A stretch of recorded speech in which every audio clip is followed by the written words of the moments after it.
प्रिय श्रद्धालुओं, जय श्री कृष्णा, जय श्री राम, जय श्री राधे राधे, जय श्री माता।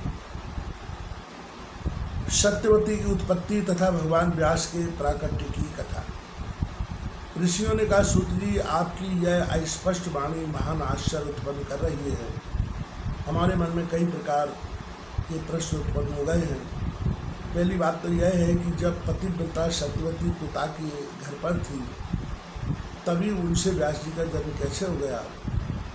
फिर इस स्थिति में राजा शांतनु ने सत्यवती से विवाह करके 2 पुत्र क्यों उत्पन्न किए। महाभाग, आप वैष्णिक पुरुष हैं, इसका रहस्य विस्तार पूर्वक कहने की कृपा कीजिए।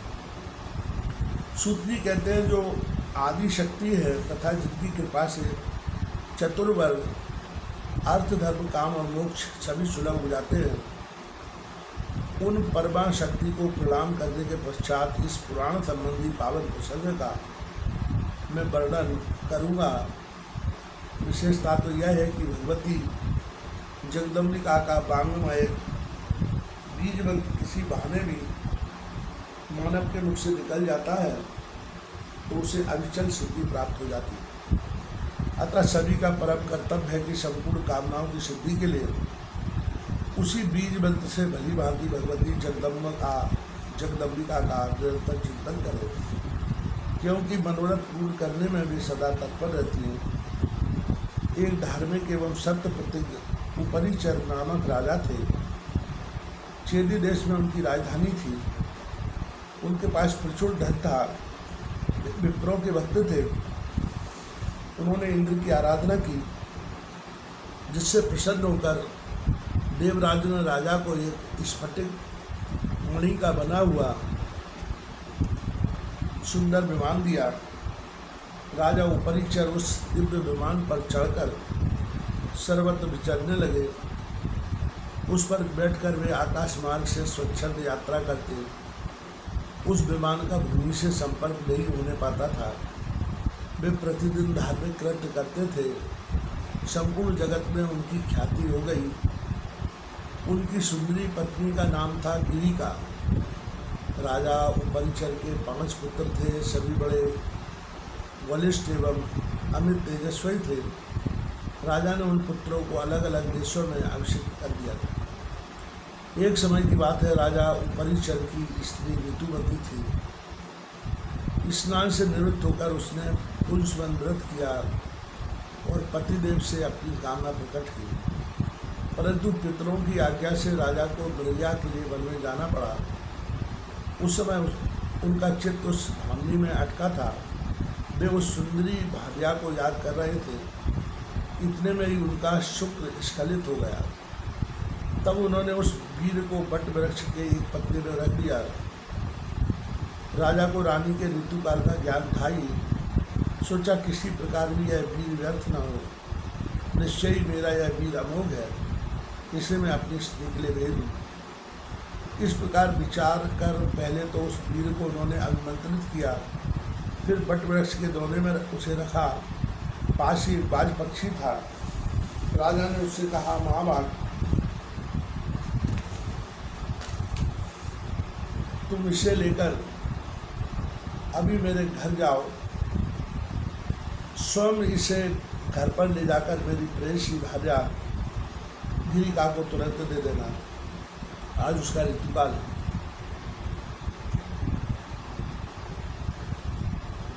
सूत्री कहते हैं, इस प्रकार कहकर राजा उपरिचर ने वह वीर वाला दोना बाज को दे दिया। तदनंतर उड़ने की कला को अच्छी तरह जानने वाले उस पक्षी ने पुटक उठाया और वह तुरंत आकाश में उड़ चला। वह चोंच में दोना लिए आकाश मार्ग से उड़ा जा रहा था। इतने में ही एक दूसरे बाज ने उसे देख लिया।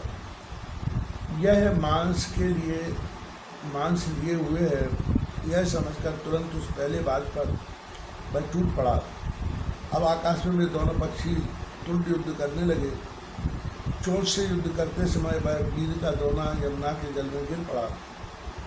उसके गिर जाने पर वे दोनों पक्षी इच्छानुसार चले गए। इसी समय कोई एक अद्रिका नाम की अप्सरा यमुना में स्नान कर रही थी। और एक विप्र देवता नहाकर संध्या बंदन में संलग्न थे। जल में डूबकर खेलती हुई उस सुंदरी अप्सरा ने विप्र का पैर पकड़ लिया। उस समय विप्र देवता प्राणायाम कर रहे थे। स्वच्छंद गति वाली उस अप्सरा को देखकर उन्होंने शाप दे दिया, तू मछली हो जा, क्योंकि तुमने मेरे ध्यान में विघ्न उपस्थित किया है। दुर्जबर के साप से वह सुंदरी अप्सरा अग्नि का मछली के रूप में परिणत होकर यमुना के जल में पड़ी थी। उसी समय बाज के पंजे से छूटकर वीर गिरा और मछली रूप में परिणत उस दिव्य अप्सरा ने तुरंत लपक कर उसे ले लिया। कुछ समय बाद वह मछली एक मत्स्यजीवी धीवर के हाथ लग गई। मछली मारने उसे जाल में फंसा लिया। उस समय उसके गर्भ का 10वां महीना चल रहा था। मत्स्यजीवी उस मछली का पेट चीरने लगा। इतने में उसके पेट से 2 मनुष्याकार बच्चे निकल आए। एक शोभा संपन्न बालक था और दूसरी सुंदरी कन्या। इस आश्चर्यजनक घटना को देखकर वह मत्स्यजीवी महान संदेह में पड़ गया। उसने मछली के उदर से निकले हुए दोनों बच्चे राजा को सौंप दिए। राजा को भी बड़ा ही आश्चर्य हुआ। उन्होंने उस सुंदर पुत्र को अपने पास रख लिया। उपरिचर नामक राजा के वीर से उत्पन्न वही बालक आगे चलकर राजा मत्स्य नाम से विख्यात हुआ। वह महान धार्मिक सत्य प्रतिज्ञ और पिता के समान शक्तिशाली था। उस समय राजा उपरिचर ने वह कन्या धीवर को दे दी। वही कन्या काली एवं मत्स्योदरी नाम से प्रसिद्ध हुई। उस कन्या के शरीर से मछली की गंध आती थी, अतः उसका एक नाम मत्स्य गंधा भी पड़ गया। तदनंतर वह कन्या धीवर के घर पाली पोसी। ऋषियों ने पूछा, जब मुनि के साथ से वह दिव्य अप्सरा अग्नि का मछली हो गई और धीवर ने उसका पेट फाड़ दिया, तब क्या वह मर गई और उसे धीवर खा गया? फिर उस अप्सरा की क्या हालत हुई? उसके साप का अंत कैसे हुआ और फिर किस प्रकार वह स्वर्ग पहुंची, यह बताने की कृपा कीजिए। सूत जी कहते हैं, जब मुनि ने उसे साप दे दिया तब वह अप्सरा को बड़ी चिंता हुई। दीनहीन से होकर वह विलाप करती हुई मुनि से प्रार्थना करने लगी। मुनि बड़े दयालु थे। रोती हुई उस स्त्री से उन्होंने, कल्याणी शोक मत करो, साप मुक्ति का समय मैं तुम्हें बता देता हूँ। सुबह मैंने क्रोध के आवेश में तुम्हें साप दे दिया। तुम मछली की योनि में चली जाओगी। फिर जब तुम्हारे पेट से 2 मानव बच्चे उत्पन्न होंगे तब तुम्हारा साप से उद्धार हो जाएगा। इस प्रकार विप्र के कहने पर वह अप्सरा मछली होकर यमुना के जल में समय बिताने लगी। दोनों बच्चों को जन्म देने के पश्चात उसके प्राण रखे उड़ गए। उसका साप से उद्धार हो गया। फिर वह अप्सरा मछली के रूप का परित्याग करके दिव्य रूप में सुंदरी स्त्री बनकर स्वर्ग चली गई। यो मत्स्यगंधा नामक उस सुंदरी कन्या का जन्म हुआ। धीवर के घर पलकर वह सयानी हो गई। जब वह मत्स्यगंधा युवावस्था में प्रविष्ट हुई तब उनकी सुंदरता निखर उठी। धीवर राज को जो कुछ काम था उसी को वह किया करती। सूत जी कहते हैं, एक समय की बात है, महान तेजस्वी मुनिवर पाराशर जी तीर्थ यात्रा कर रहे थे। घूमते हुए वे यमुना के पावन तट पर आए। उस समय नाव खेने वाला केवट भोजन कर रहा था। धर्मात्मा पाराशर जी ने उससे कहा, तुम नाव से मुझे यमुना के उस पार पहुँचा दो। केवट यमुना के तट पर ही खा रहा था।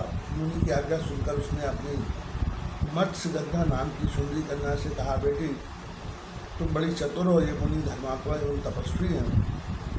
इन्हें उस पार जाने की इच्छा है। तुम नाव पर चढ़ाकर इन्हें पहुंचा दो। पिता के योग कहने पर वह कुमारी मत्स्यगंधा मुनि को नाव पर बैठाकर उसको ले जाने लगी। नाव यमुना के जल को पार कर रही थी। इतने में ही देववश उस मनोहर नेत्रों वाली कन्या को देखकर मुनि के मन में प्रबल वासना जाग उठी। उन्होंने दाहिने हाथ से उसका दाहिना हाथ पकड़ लिया। तब वह सुंदरी कन्या मुनि से कहने लगी, आपका उत्तम कुल है, आप क्षत्रिय विप्र हैं और आपने तप किया है। क्या मैं आपके अनुरूप हूँ? आप वशिष्ठ जी के वंशज हैं, आप अत्यंत कुलीन और सदाचारी पुरुष हैं, धर्म के रहस्य को जानने वाले मुनि जी, आप मुझे पाने की इच्छा क्यों कर रहे हैं? दुर्लभ जगत में मनुष्य का जन्म मिलना बड़ा दुर्लभ है। मेरी समझ से उसमें भी सबसे दुर्लभ बात है मनुष्य होकर विप्र कुल में उत्पन्न होना। विप्रवर आप कुल, शील एवं स्वाध्याय आदि सभी सद्गुणों से संपन्न एक उत्तम विप्र है। आपको धर्म की पूरी जानकारी है। मेरे शरीर से तो मछली की दुर्गंध निकला करती है। मुझे देखकर आप में यह कुछ से भाव कैसे उत्पन्न हो गया? उसने मन ही मन सोचा, यह विप्र वस्तुतः बड़ा मूर्ख है, पर यहाँ है भी कौन जो इसकी इच्छा के विरुद्ध काम कर सके? यूँ विचार कर मत्स्यगंधा ने मुनिवर पराशर से कहा, माँ बाप धैर्य रखिए, मैं अभी उस पार चलती हूँ। सूत जी कहते हैं नौका उस पार चली गई। उनसे वह कहने लगी, मुनिवर मैं दुर्गंधा हूँ, दोनों समान रूप वाले हों तभी संयोग होने पर सुख मिलता है। मत्स्यगंधा के इस प्रकार वचन निकालते ही पराशर जी ने अपने तपोबल से उसे कस्तूरी की गंध वाली बना दिया और वह सुगंध 4 कोस तक फैल गई। तब मुनि ने वह योजन गंधा कल्याणी सत्यवती कहने लगी, मुनिवर यह जन समाज देख रहा है तथा उस तट पर मेरे पिताजी भी है।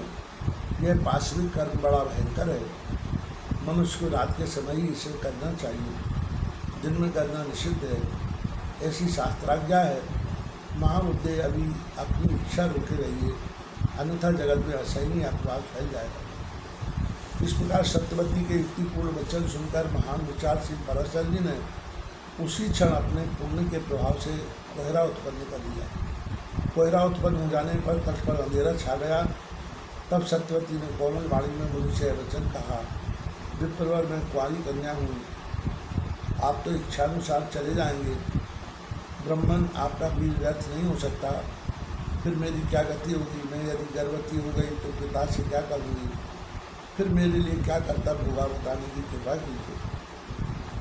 पराशर जी ने कहा, प्रिय, मेरा प्रिय कार्य करने पर भी तुम कन्या ही रहोगी। हमने तुम्हें और भी जो अभीष्ट हो गए वह मांगे। सत्यवती बोली, सम्मान प्रदान करने वाली मुनि जी, आप ऐसी कृपा कीजिए जिससे जगत में मेरे माता पिता इस रहस्य को न जान सके, मेरा कन्या भंग न होने पाए। दुर्जवर मेरे आपके समान ही अत्यंत अद्भुत शक्तिशाली पुत्र उत्पन्न हो। मेरी यह सुगंध सदा स्थिर रहे, मैं सदा नवयुक्ति बनी रहूँ। पराशर जी बोले, सुंदरी सुनो, तुम्हारा पुत्र भगवान विष्णु का अंश होगा, तो लोकी में उसकी प्रसिद्धि होगी। प्रिय, किसी अदृष्ट कारण के अमिट प्रभाव से ही मैं तुम पर आसक्त हुआ हूँ। वरान ने आज से पहले कभी मेरा मन किसी पर नहीं लुभाया था। सुंदरी अप्सराएं मेरे सामने आई, उन्हें देखकर भी मैंने कभी धैर्य का बांध नहीं टूटने दिया। तुम समझ लो इसमें अवश्य कोई रहस्यमय कारण छिपा है, अन्यथा तुम दुर्गंधा को देखकर मैं कैसे मोहित हो जाता। प्रसन्न बदने तुम्हारा पुत्र पुराणों का रचयिता होगा, वेद के रहस्य को समझकर उसे 4 भागों में बांट देगा, तीनों लोकों में उसकी प्रतिष्ठा सुस्थिर होगी। सूत जी कहते हैं, मुनिवर के यों कहने पर सत्यवती अनुकूल हो गई। तत्पश्चात यमुना के जल में स्नान करके मुनिवर वहाँ से तुरंत पधार गए। सत्यवती भी पिता के घर लौट गई। उसी क्षण से गर्भ रह गया। समयानुसार सत्यवती ने यमुना के द्वीप में ही पुत्र उत्पन्न किया। वह बालक जान पड़ता था मानो कोई दूसरा कामदेव हो। वह तेजस्वी पुत्र उत्पन्न होते ही बढ़ गया और अपनी माता से कहने लगा, माँ, मुझ में असीम शक्ति है, मन को तपोनिष्ठ बनाकर ही मैं घर में प्रवेश हुआ था। अब तुम इच्छानुसार जा सकती हो, मैं भी तपस्या करने चला जाता हूँ। महाभागे, तुम जब याद करोगी तभी मैं सामने आ जाऊँगा।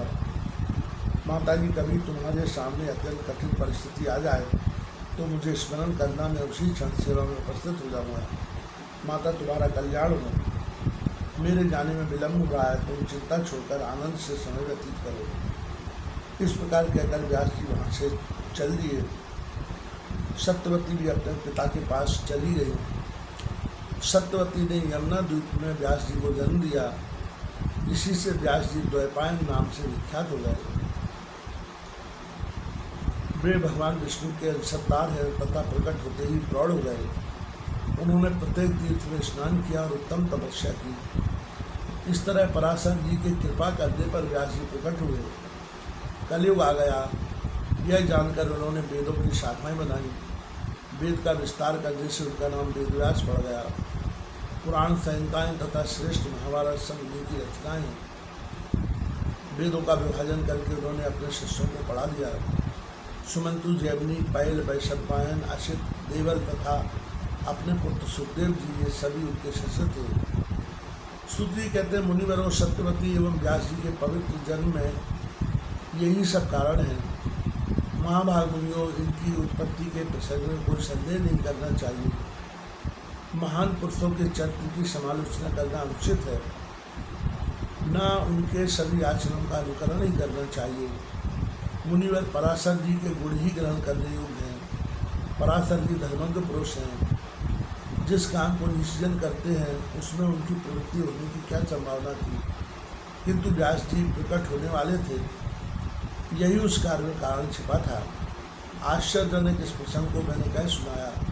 जो पुरुष इस पवित्र उपाख्यान को सुनता है उसकी दुर्गति नहीं होती, वह सदा सुखी रहता है।